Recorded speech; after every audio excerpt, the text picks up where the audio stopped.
Welcome back to my channel. இன்றைக்கி நாம் ஒரு தீபாவளி ஸ்பெஷல் ரெசிபியாக பன்னீர் ஜாமுன் செஞ்சுருக்கோம். ரொம்ப அற்புதமாக பிரமாதமாக வந்திருக்கு. இதன் செய்முறையை எப்படிங்கிறத இப்போ நம்ம பார்க்கலாம். இப்போ பன்னீர் ஜாமுன் செய்யறதுக்கு அடுப்பை ஸ்டார்ட் பண்ணிவிட்டு இது மாதிரி ஒரு கடாய் எடுத்துக்கலாம். இப்போ நான் இதில் 1.5 லிட்டர் அளவில் ஃபுல் க்ரீம் மில்க் எடுத்திருக்கேன். அதை இதில் சேர்த்துடலாம்.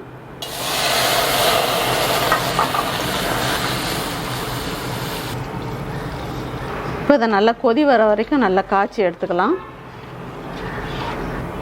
பால் நல்லா கொதிச்சிருச்சு. இப்போ இந்த ஸ்டேஜில் 2 எலுமிச்சம்பழம் இந்த மாதிரி ஜூஸ் பண்ணி எடுத்து வச்சுருக்கேன். அதை இதில் கொஞ்சம் கொஞ்சமாக சேர்த்து மிக்ஸ் பண்ணிக்கலாம். இப்போ நம்ம பால் திரிய வைக்கிறதுக்கு தான் இது மாதிரி எலுமிச்சம்பழம் சேர்க்குறோம். வினிகர் இருந்தாலும் சேர்த்து செய்யலாம்.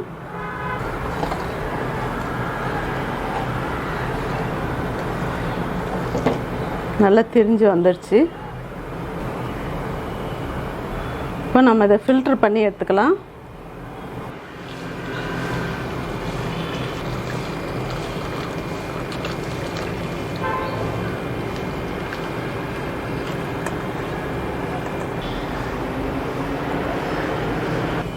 இப்போ இதில் நம்ம கொஞ்சம் தண்ணி சேர்த்து நல்லா அலசிக்கலாம். ஏன்னா நம்ம இதில் எலுமிச்சம்பழம் சேர்த்துருக்கோம். அந்த புளிப்பு வாசனை போகிறதுக்காக இது மாதிரி கொஞ்சம் தண்ணி சேர்த்து நல்லா மிக்ஸ் பண்ணி எடுத்துடலாம். இப்போ இதை ஒரு 2-3 தரம் இது மாதிரி தண்ணி சேர்த்து வாஷ் பண்ணி எடுத்துக்கலாம்.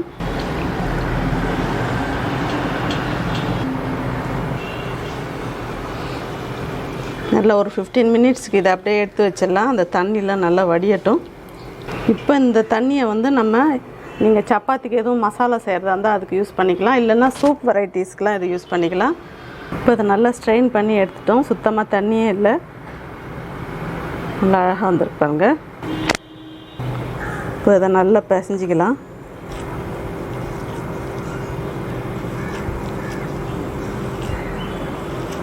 நல்லா இந்த இடத்துல நமக்கு ப்ரெஸ் பண்ணி நல்லா இப்படி பிசைஞ்சிட்டே இருந்தோம்னா ஸ்மூத்தாக கிடைக்கும். நல்லா அழுத்தி பிசையணும். அப்போ தான் நமக்கு சாஃப்டாக வரும். இப்போ அது நல்லா பிசைஞ்சு எடுத்துக்கிட்டோம். நல்லா ஸ்மூத்தாக வந்திருக்கு. நமக்கு உருட்டுறதுக்கு நல்லா இது மாதிரி வரணும். இப்போ இதில் 1.5 டீஸ்பூன் அளவுக்கு கார்ன்ஃப்ளவர் சேர்த்துக்கலாம். 2 டீஸ்பூன் அளவுக்கு பால் பவுடர் சேர்த்துக்கலாம். இதிலேயே 1 டீஸ்பூன் அளவுக்கு பாதாம் மிக்ஸ் சேர்த்துக்கலாம். சேர்த்துட்டு நல்லா பிசைஞ்சிக்கலாம். இதெல்லாம் நம்ம டேஸ்ட்டுக்காக சேர்க்குறது தான். நல்ல ரிச்சான டேஸ்ட்டில் இருக்கும். கார்ன்ஃப்ளவர் சேர்க்குறது நமக்கு நல்லா பிரிஞ்சு வராது. நல்ல பைண்டிங் ஏஜென்ட்காக சேர்க்குறோம். இப்போ இது எல்லாத்தையும் நல்லா மிக்ஸ் பண்ணியாச்சு. இதில் நான் ரோஸ் சிரப் சேர்த்துக்கிறேன். உங்கள்கிட்ட இது இல்லைன்னா ஃபுட் கலர் சேர்த்துக்கலாம், ரெட் கலரு. இன்னும் கொஞ்சம் கலர் கம்மியாக இருக்குது. அதுக்காக இன்னொரு 1/2 டீஸ்பூன் சேர்த்துக்கிறேன்.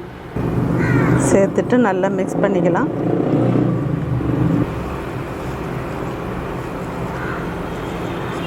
இப்போ அதை நல்லா ரெடி பண்ணி எடுத்துட்டோம். இதை அப்படியே வச்சுட்டு நம்ம சுகர் சிரப் ரெடி பண்ணிக்கலாம். இப்போ அடுப்பை ஸ்டார்ட் பண்ணிவிட்டு இது மாதிரி ஒரு பேன் எடுத்துக்கலாம்.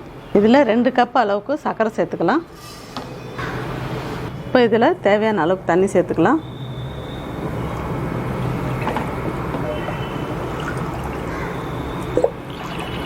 மூணு கப்பு தண்ணி சேர்த்துக்கலாம். இப்போ இந்த சர்க்கரைலாம் கரைஞ்சி நல்லா கொதி வரணும். இப்போ நம்ம ரெடி பண்ணி வச்சுருக்கிற பன்னீர்லேருந்து சின்ன சின்ன உருண்டைகளாக எடுத்து, உங்களுக்கு ரவுண்ட் ஷேப் வேணாலும் ரவுண்ட் ஷேப்பில் எடுத்துக்கலாம். இல்லைன்னா இந்த மாதிரி ஓவல் ஷேப்பில் ரெடி பண்ணி எடுத்துக்கலாம்.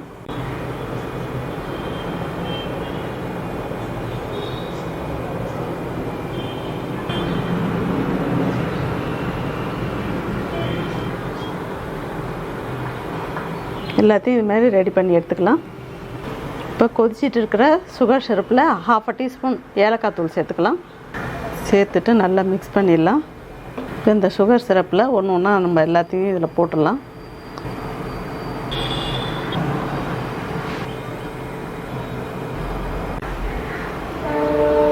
இப்போ இதை நம்ம லோ ஃப்ளேமில் வச்சுருக்கோம். ஒரு 15 மினிட்ஸ்க்கு இது அப்படியே கொதிச்சிட்டு இருக்கட்டும்.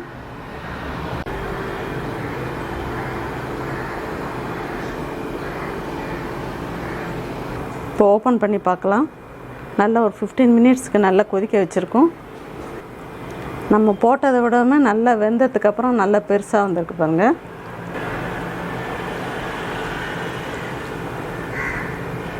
இப்போ அடுப்பை ஆஃப் பண்ணிடலாம். இதில் ஒரு 3 ட்ராப்ஸ் அளவுக்கு ரோஸ் எசன்ஸ் சேர்த்துக்கலாம். கொதிச்சிட்டு இருக்கும்போது சேர்த்தோம்னா ஒரு கசப்பு தன்மை வந்துடும். அடுப்பை ஆஃப் பண்ணிட்டு தான் சேர்க்கணும். டெலிஷியஸான பன்னீர் ஜாமுன் ரெடி பண்ணிட்டோம். இப்போ இதை டிஸ்பிளேக்கு மாற்றிடலாம்.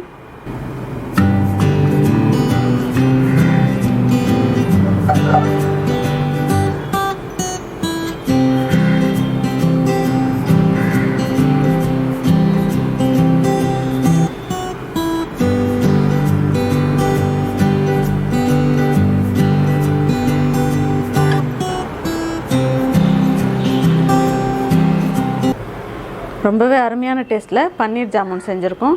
இதில் வந்து பன்னீரோட நம்ம மில்க் பவுடர், பாதாம் மிக்ஸ்லாம் சேர்த்து செஞ்சதுனால டேஸ்ட்டு ரொம்பவே பிரமாதமாக இருக்கும். இந்த எம்மியான ரெசிபியை நீங்களும் உங்கள் வீட்டில் இந்த தீபாவளிக்கு ட்ரை பண்ணுங்கள்.